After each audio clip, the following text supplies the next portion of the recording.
Ken Vini, Funny Little Farmall, 2021 Grand National Modified Mini Champion. 2 wins, 4 thirds. How it started, not so hot.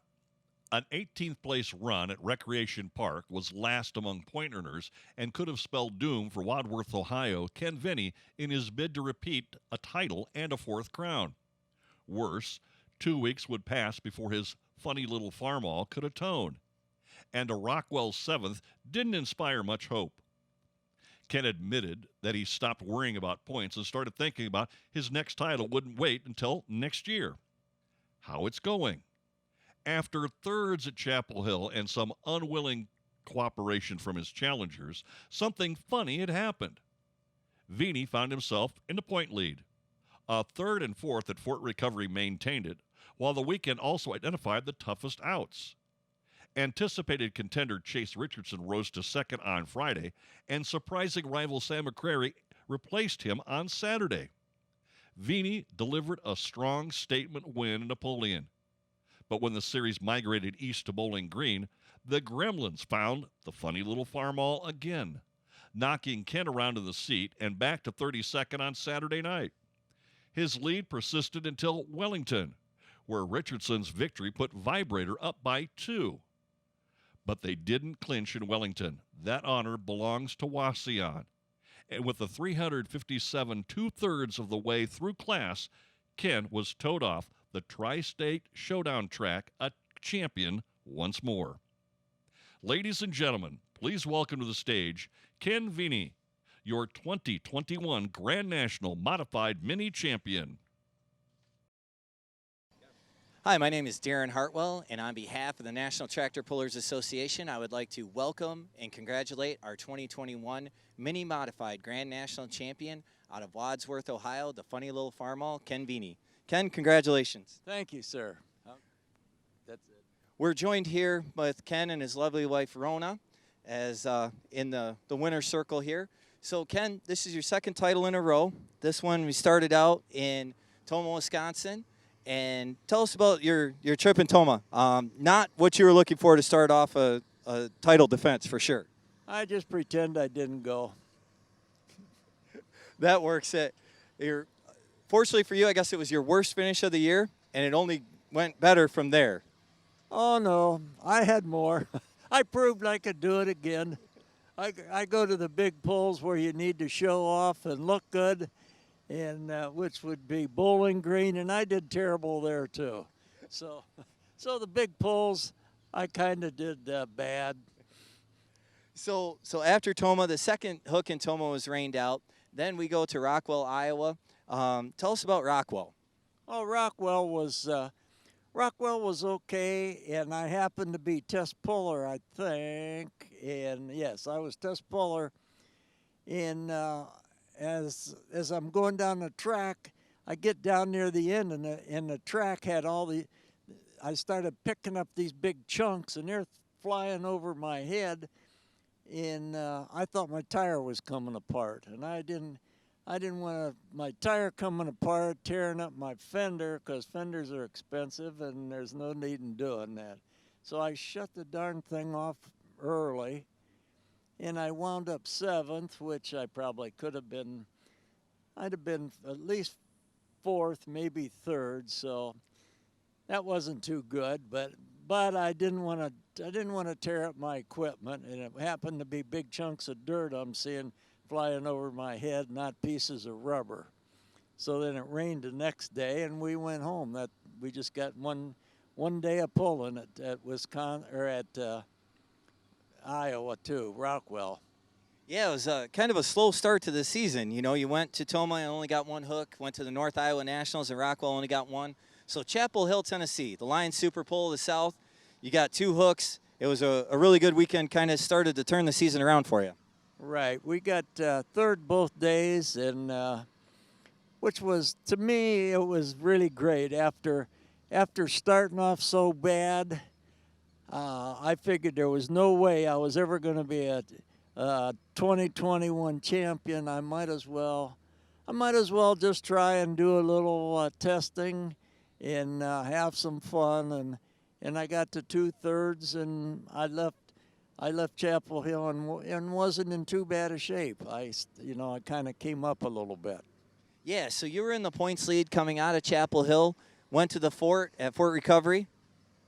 Yes, and let's see, we go to Fort Recovery, and I guess we just did, we were third and a fourth at Fort Recovery, and just being, just doing pretty good. You know, it's like we weren't spectacular, but all these thirds and fourths, we just started, doing pretty good. I don't know. It's one of those things where you go along like that, you can actually learn something.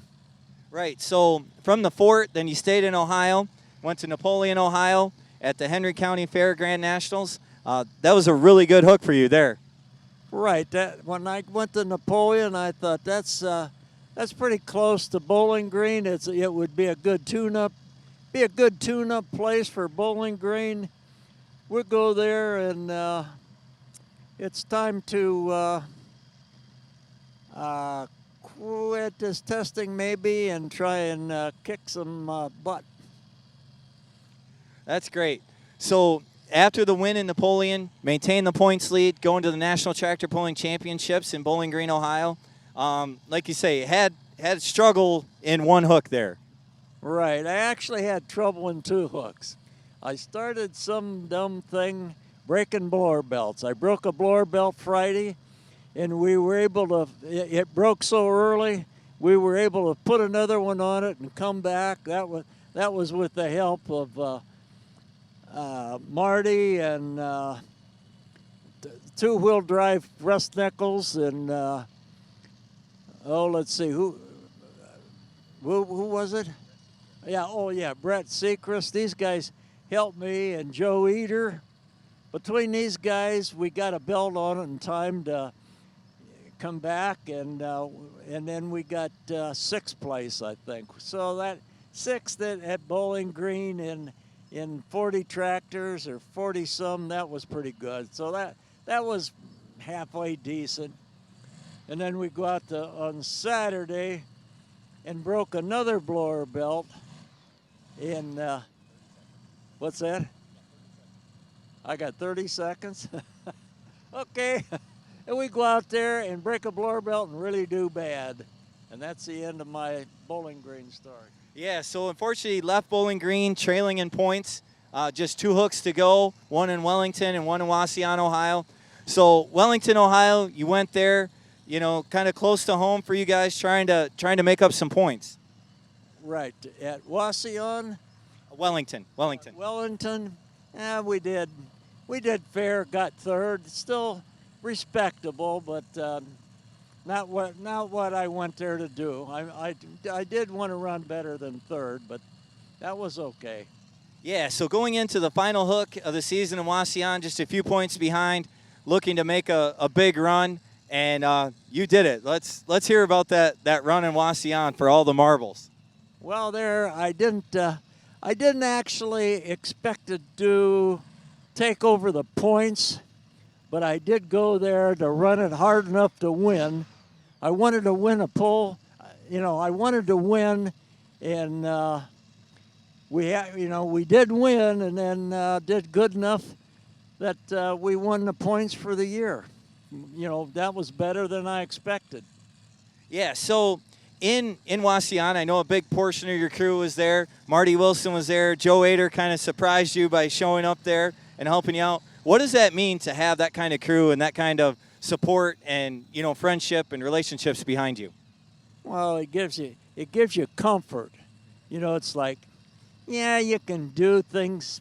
I do everything on the tractor at home myself, but when I get to the pulls, Marty, he makes it easy for me because he knows what it is that I need when I need it, and that's unbelievable that that I have someone that'll help out like that.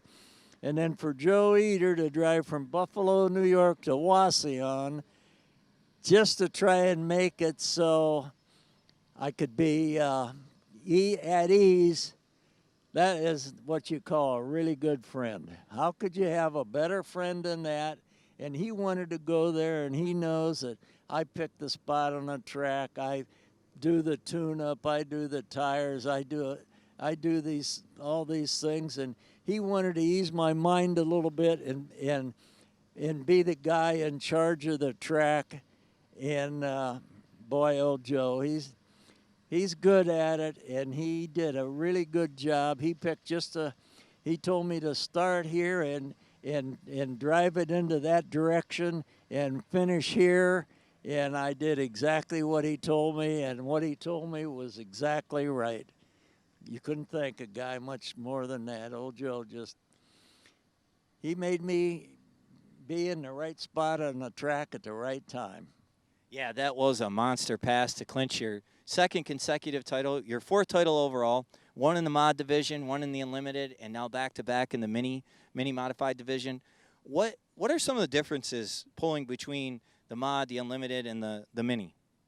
Oh, I think that the mini's kind of light, and you need to, what the absolute top of the track is like is more important than it would be in an unlimited, because an unlimited's got a lot of weight, and it's going to get down into the meat of the track.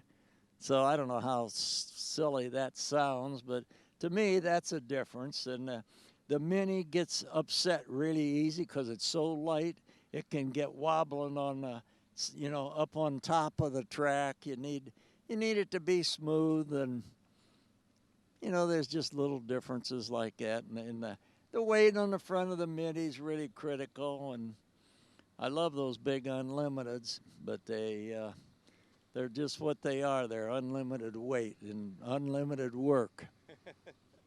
Okay, so Ken, I have a couple questions for you. What was the biggest challenge of the 2021 season? Oh boy, let's see. Wouldn't be my wife. She lets me do whatever I want when it comes to pulling only. She puts up with the whole deal. And let's see, what would be a challenge? The challenge would be trying hard when everything is down. When the times are tough, you need to really try hard. And sometimes you go, geez, I'm an old duffer. It's not easy.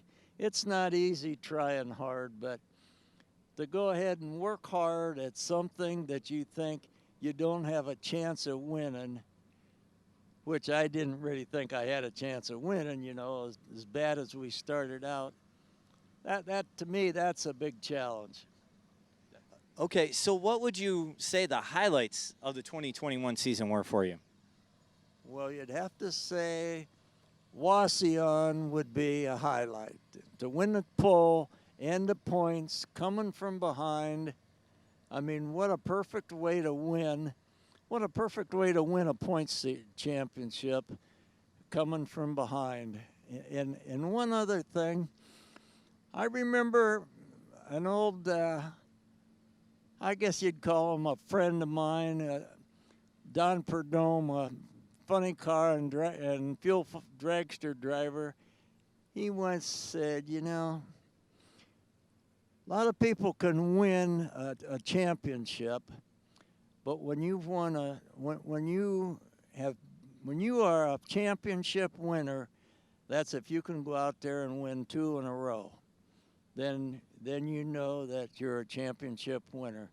So I don't know. I think maybe he was right. I think that to do it 2 times in a row and coming from behind, I had to put forth a little more effort than than I usually do. Okay, so a couple technical questions regarding pulling. So when you're the test hook, how do you decide if you're going to accept that pull or turn it down? Well, when you're the driver, to me, it'll be harder tonight with Rick Peters driving my tractor than it would be if I was driving.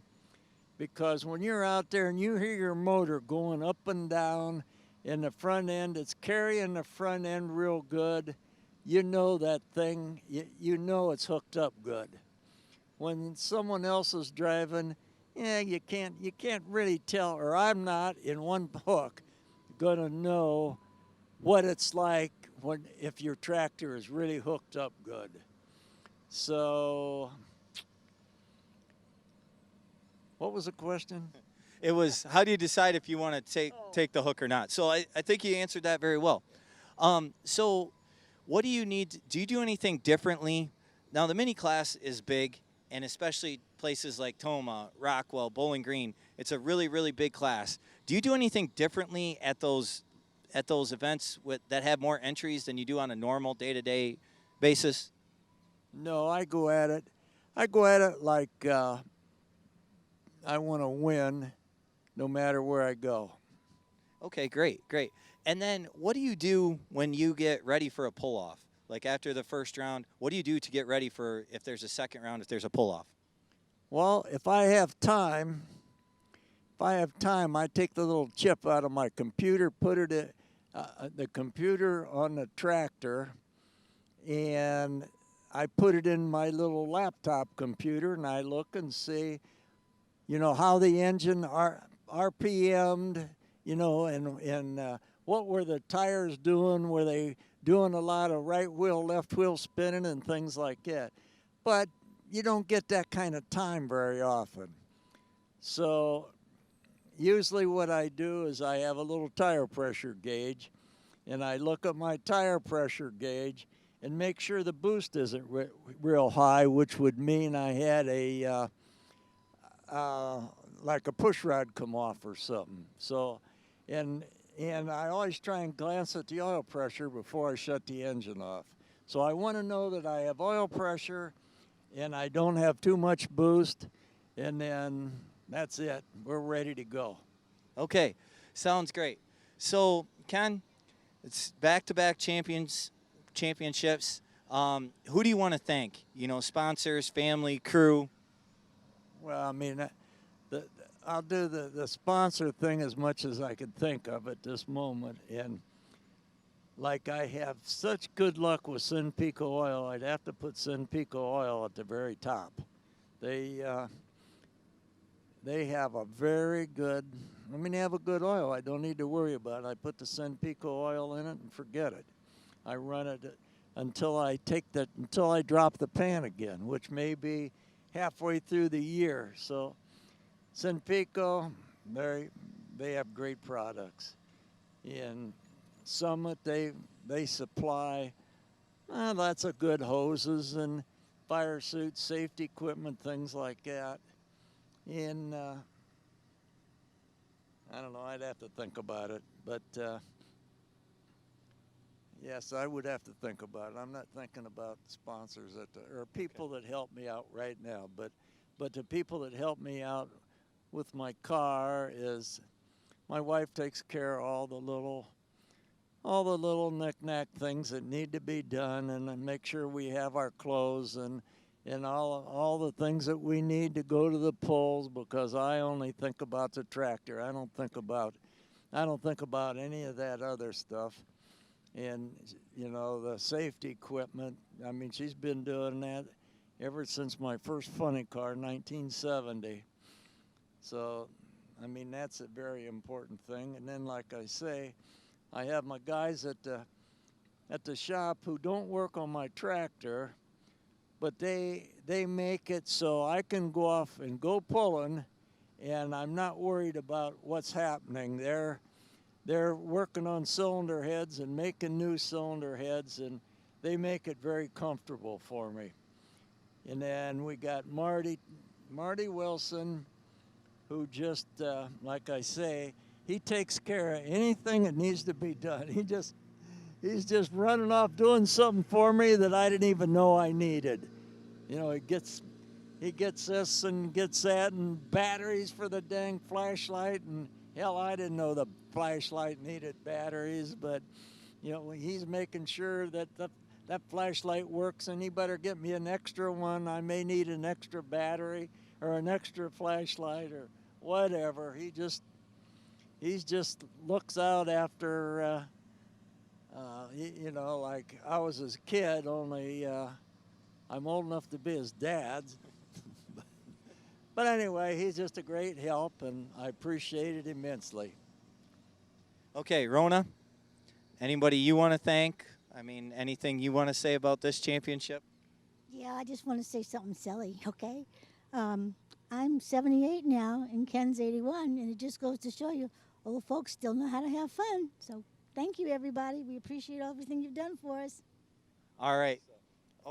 Hey, and just because you're getting old don't mean you can't do things anymore. You gotta. Some things are harder to do, but don't give up. Don't. My mom used to say, "Don't use it, and you'll lose it." So everything you quit doing because you think you're too old, the first thing you know, you can't even use that anymore. That's it. All right, some great advice. Our 2021 NTPA Mini Modified Champion, Funny Little Farm Mall out of Wadsworth, Ohio, Ken Beanie.